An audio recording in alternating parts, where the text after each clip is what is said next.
السلام عليكم ورحمة الله وبركاته. ازيكم يا بنات؟ عاملين ايه؟ يا رب تكونوا في افضل حال. لو انت عايزة وصفة طبيعية تطول معاك الشعر جدا وتقله وكمان تمنع التساقط تماما، الوصفة طبيعية حلوة قوي قوي يا بنات، هتدعولي عليها لان المكونات بتاعتها سهلة جدا، مفيش فيها اي مواد كيماوية تضر بشرتنا او الجلد بتاع راسنا. طبعا عايزة اقول لكم ان الوصفة كمان تنفع للبنات الصغيرين الاطفال. شايفين الحلبة دي؟ الحلبة دي حلوة قوي قوي في تنبيت الشعر، في منع التساقط، في الكلام ده كله. بالله عليكم يا بنات تحطوا لايك وتشتركوا معايا في القناة. اخدت معلقتين من الحلبة، ده اول مكون معانا كده، حلو جدا جدا. بعد كده هقول لكم المكونات بتاعتنا عبارة عن ايه. بس ده عايزه اقول لكم ان الحلبة فعلا من اجمل المكونات اللي انتم ممكن تتخيلوها. بعد كده يكون معانا ده زهرة اليانسون او نجمة الارض. حلو قوي قوي يا بنات في تنبيت الشعر، في منع التساقط، في الكلام ده كله. تقدري تدخلوا على اي موقع وتبحثوا على فوائدها للشعر هي والحلبة. زي ما احنا شايفين كده، ده بيكون شكلها نجمة الارض او زهرة اليانسون. هاخد منها معلقتين زي ما احنا شايفين كده. بتجيب المكونات دي من عند العطار. ده تاني مكون معانا. طيب تالت مكون هيكون معانا ايه؟ طبعا الاعشاب دي كده حاجة في منتهى الجمال. الاعشاب دايما بتبقى حلوة قوي قوي عن المواد اللي بنشتريها او الوصفات اللي بنشتريها من الصيدليات، لان مبيبقاش داخلها اي مواد كيماوية تضر شعرنا. بعد كده يكون معانا الحبة السوداء او حبة البركة. ده شكلها اهوت بالشكل اللي احنا شايفينه ده. هاخد معلقة واحدة بس من معالق الشاي.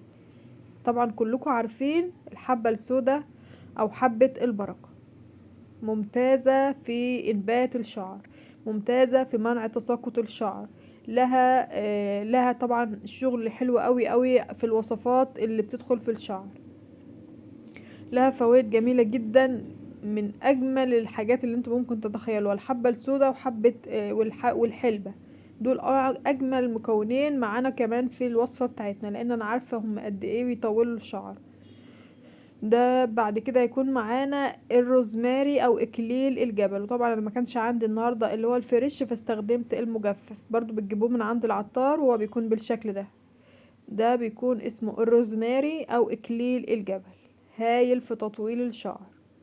يعني الاعشاب اللي معانا كده يعتبر اعشاب متكامله، وصفه متكامله لانبات الشعر، لمنع التساقط، لتطويله، لتتقيله.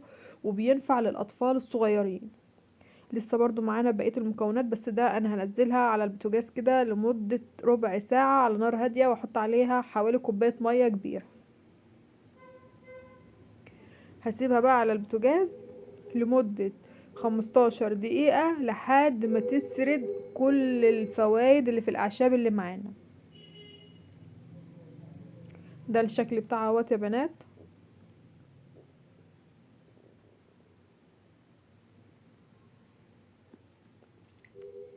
خلاص كده زي ما احنا شايفين، انا حطيتها لمدة 15 دقيقة، بقت بالشكل اللي احنا شايفينه ده. سردت كل الفوائد اللي في الاعشاب اللي انا محتاجة ان انا لما برشها على شعري ارشها على فروة الراس كده.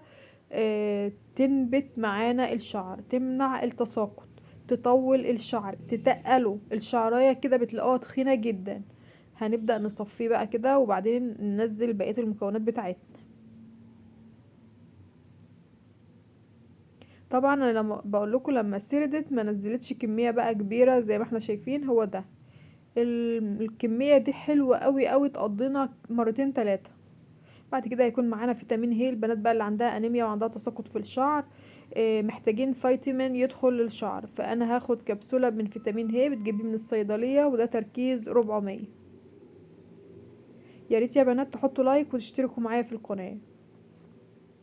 كبسوله واحده كفايه. ده طبعا البنات اللي عندهم انيميا وفي تساقط والكلام ده كله. بعد كده برضو هيكون معانا مكون مهم جدا، زيت التوم. زيت التوم ده بعد اسبوع او 10 ايام بتلاقي الشعر معاكي تخين قوي.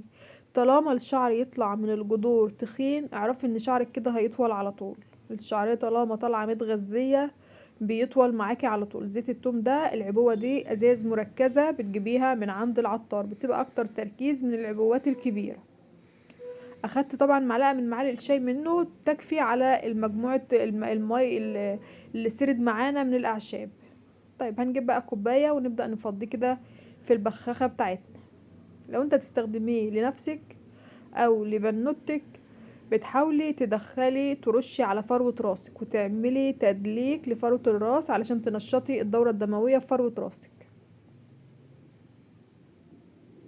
ده الكمية اللي احنا طلعناها اهوت. بقول لكم ضروري يا بنات، ضروري تعملوا زي مساج وانت بترشيه على فروة راسك كده لشعرك، علشان تنشطي فروة الفروة، تنشطي الدورة الدموية في فروة راسك، فيطلع الشعر تقيل ويطول بسرعة. ده ضروري، من اجمل الحاجات اللي انتم ممكن تتخيلوها. يا ريت يا بنات ما تبخلوش عليه لايك واشتراك في القناة، والسلام عليكم ورحمة الله وبركاته.